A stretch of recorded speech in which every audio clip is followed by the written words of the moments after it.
Dzina la Atate ndi la Mwana ndi la Mzimu Woyera. Amen. Ambuye bwerani mudzandithandize. Ulemu ukhale kwa Atate ndi kwa Mwana ndi kwa Mzimu Woyera, monga panali poyamba, tsopano ndi masiku onse ndi pa nthawi zosatha. Amen.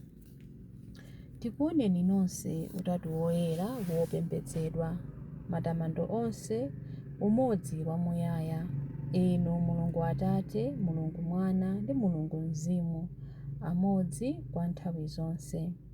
Tamandani Mulungu, kumene madalitso onse amachokera. Mutamandeni zolengedwa zonse zapansi pano. Mutamandeni wakumwambayo, inu okhala kumwamba. Mutamandeni Atate, Mwana ndi Mzimu Woyera. Anthu atatu timatamanda ife nthawi zonse, ndipo inu wamuyaya timapembedza.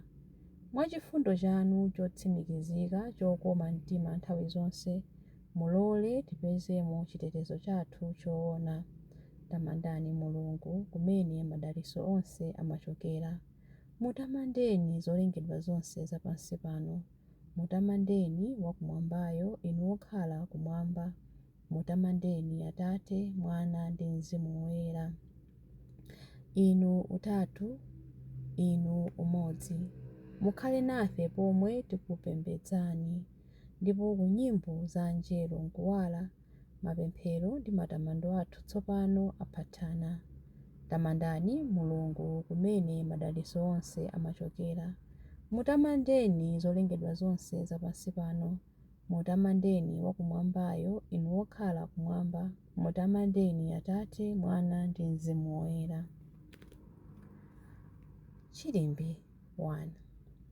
Ulemu kwa inu utatu, Mulungu mwa eni atatu ofanana, monga panali poyamba, tsopano lino ndi pa nthawi zosatha. Tamandani chauta. Mtamandeni inu atumiki ake. Tamandani dzina la chauta. Yamikani chauta, kuyambira tsopano mpaka muyaya. Dzina la chauta litamandike kuyambira kumatulukiro a dzuwa mpaka kumalowero ake. Chauta akulamulira anthu a mitundu yonse. Ulemerero wake ndi waukulu kuposa wamlengalenga. Ndani angalingane ndi chauta Mulungu wathu, amene akukhala kumwamba, wochita kuweramira pansi, poyang'ana mlengalenga ndi dziko lapansi. Amakweza munthu wosauka kuchokera ku fumbi, ndipo amatulutsa kudzala anthu osowa. Amawakhazika pamodzi ndi mafumu a anthu achauta. Amapatsa banja mkazi wosabala, namsandutsa mayi wosangalala wa ana. Ulemu ukhale kwa Atate ndi kwa Mwana ndi kwa Mzimu Woyera, monga panali poyamba, tsopano ndi masiku onse ndi pa nthawi zosatha. Amen. Ulemu kwa inu utatu, Mulungu mwa eni atatu ofanana, monga panali poyamba, tsopano lino ndi pa nthawi zosatha. Chilimbi 2.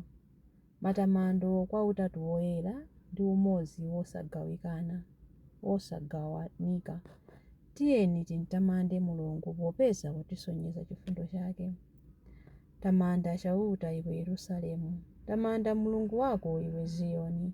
Paja amalimbitsa mipiringidzo ya zipata zako. Amadalitsa anthu amene ali mwa iwe. Amadzetsa mtendere m'malire a dziko lako. Amakudyetsa pokupatsa ufa wa tirigu wosalala. Akapereka lamulo pa dziko lapansi, mawu ake amayenda mwaliwiro. Amagwetsa chisanu cha mbere ngati ubweya. Amamwaza chipale ngati phulusa. Amagwetsa matalala ngati miyala.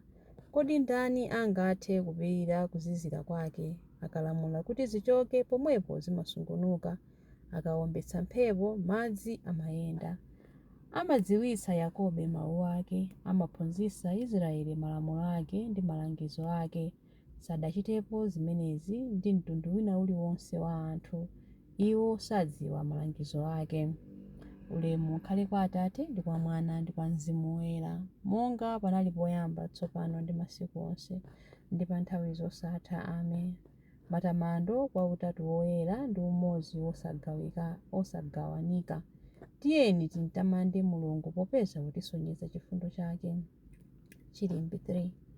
Ulemerero ndi ulemu kwa Mulungu alimo mwa eni atatu, Atate, Mwana ndi Mzimu Woyera. Ulemu ndi matamando kwa Iye kwamuyaya. Tiyamike Mulungu Atate a Ambuye athu Yesu Khristu. Mwa Khristu Iye adatipatsa madalitso onse auzimu kumwamba. Mulungu wasanalenge dziko lapansi adatisankhiratu mwa Khristu kuti tikhale woyera mtima ndi opanda cholakwa pamaso pake. Chifukwa chotikonda adakonzeratu kuti mwa Yesu Khristu atilandire ngati ana ake. Adachita zimenezi chifukwa adafuna kutero. Mwakukoma mtima kwake adafuna kuti tizitamanda ulemu wake chifukwa adatikomera mtima kopambana pakutipatsa mwana wake wokondedwa ngati mphatso yaulere. Ndi imfa ya mwana wakeyo Mulungu adatipulumutsa, adatikhululukira machimo athu. Zazikuludi mphatso zaulere zimene Mulungu adatipatsa mochuluka. Mwaluntha ndi nzeru adatiwululira cholinga chake chimene kale chinali chobisika. Zimene adati achite mwakukoma mtima kwake ndi zomwe Iye mwini adakonzeratu kale. Chimene Mulungu adalongosola kuti achite itakwana nthawi nchakuti asonkhanitse pamodzi mwa Khristu zinthu zonse zakumwamba ndi zapansi pano. Ulemu ukhale kwa Atate ndi kwa Mwana ndi kwa Mzimu Woyera, monga panali poyamba, tsopano ndi masiku onse ndi pa nthawi zosatha. Amen. Ulemerero ndi ulemu kwa Mulungu ali mwa eni atatu, Atate, Mwana ndi Mzimu Woyera. Ulemerero ndi matamando kwa Iye kwamuyaya.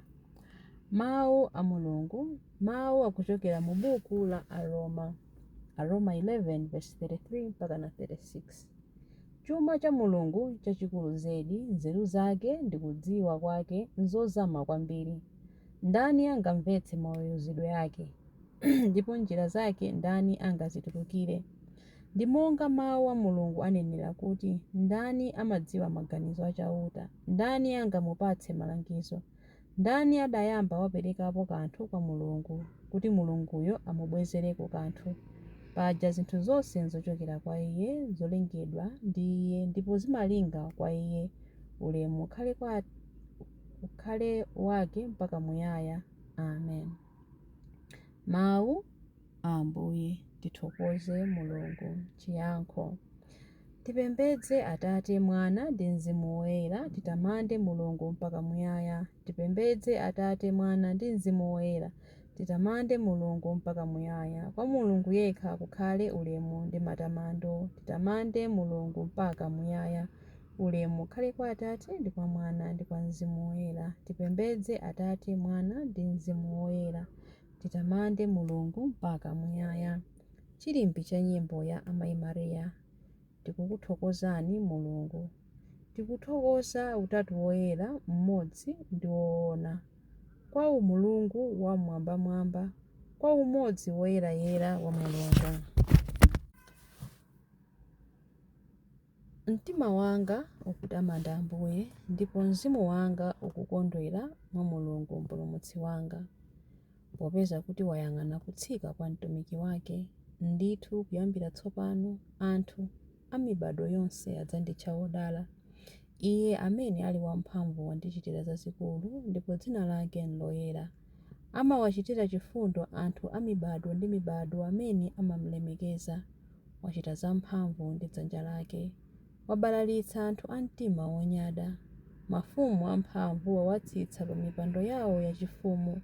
Anthu wamba nkuwakweza. Anthu anjala wawakhutitsa ndi zabwino. Anthu olemera nkuwabweza osawapatsa kanthu. Wadzathandiza anthu ake a Israeli pokumbukira chifundo chake. Izi ndi zomwe adalonjeza kuti adzawachitira makolo athu akale aja, Abrahamu ndi zidzukulu zake mpaka muyaya. Ulemu ukhale kwa Atate ndi kwa Mwana ndi kwa Mzimu Woyera, monga panali poyamba, tsopano ndi masiku onse ndi pa nthawi zosatha. Amen.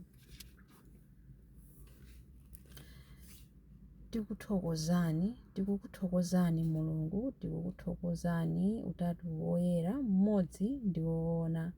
Kwa Mulungu wa mmwambamwamba, kwa umodzi woyerayera wa Mulungu. Mapemphero. Atate, kudzera mwa Mzimu Woyera apereka moyo ku munthu wa Khristu mwana wawo, ndipo amusandutsa gwero la moyo wathu. Tiyeni tikweze mawu athu potamanda Mulungu Utatu Woyera. Ulemu ukhale kwa Atate ndi kwa Mwana ndi kwa Mzimu Woyera. Atate amphamvu zonse ndi Mulungu wamuyaya, tumizani Mzimu Woyera ku mpingo wanu m'dzina la Mwana wanu. Usungeni m'umodzi wachifundo ndiponso m'choona chodzaza. Ulemu ukhale kwa Atate ndi kwa Mwana ndi kwa Mzimu Woyera.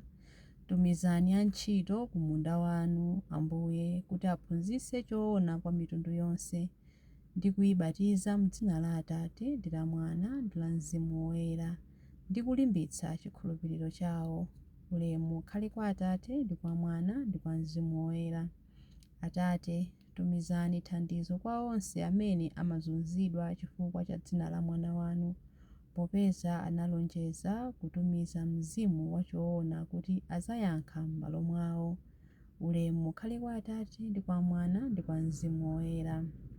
Atate amphamvu zonse, anthu onse athe kubwera pamodzi ndi kukuvomerani limodzi liwu lanu ndi Mzimu Woyera kuti ndinu Mulungu yekha woona. Athe kukhulupirira mwa inu, akhale ndi chiyembekezo mwa inu ndiponso akukondeni. Ulemu ukhale kwa Atate ndi kwa Mwana ndi kwa Mzimu Woyera.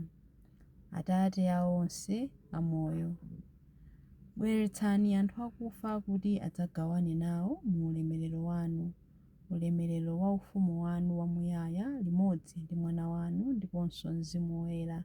Ulemu ukhale kwa Atate ndi kwa Mwana ndi kwa Mzimu Woyera. Ulemu ukhale kwa Atate ndi kwa Mwana ndi kwa Mzimu Woyera, pamene tikupemphera kuti: Atate athu muli kumwamba, dzina lanu liyeretsedwe, ufumu wanu udze, kufuna kwanu kuchitidwe monga kumwamba choncho pansi pano. Mutipatse ife lero chakudya chathu cha lero. Mutikhululukire ife zochimwa zathu, monga ifenso takhululukira adani athu. Musatisiye ife m'chinyengo, koma mutipulumutse ife kwa zoyipa. Amen. Tipemphere. Atate, munatumiza liwu lanu kuti litibweretsere choona ndi Mzimu wanu, kuti utisandutse oyera. Kudzera mwa iwo tinadziwa chinsinsi cha moyo wanu. Tithandizeni kukupembedzani Mulungu mwa eni atatu, polengeza ndi kukhala ndi chikhulupiriro chathu mwa inu. Tikupempha izi kudzera mwa Ambuye athu Yesu Khristu mwana wanu, amene ali ndi moyo ndi ufumu limodzi nanu ndi Mzimu Woyera, Mulungu tsopano ndi pa nthawi zosatha. Amen. Ambuye atidalitse, atiteteze ife ku zoyipa zonse ndi kutifikitsa ku moyo wosatha. Amen. Dzina la Atate ndi la Mwana ndi la Mzimu Woyera. Amen.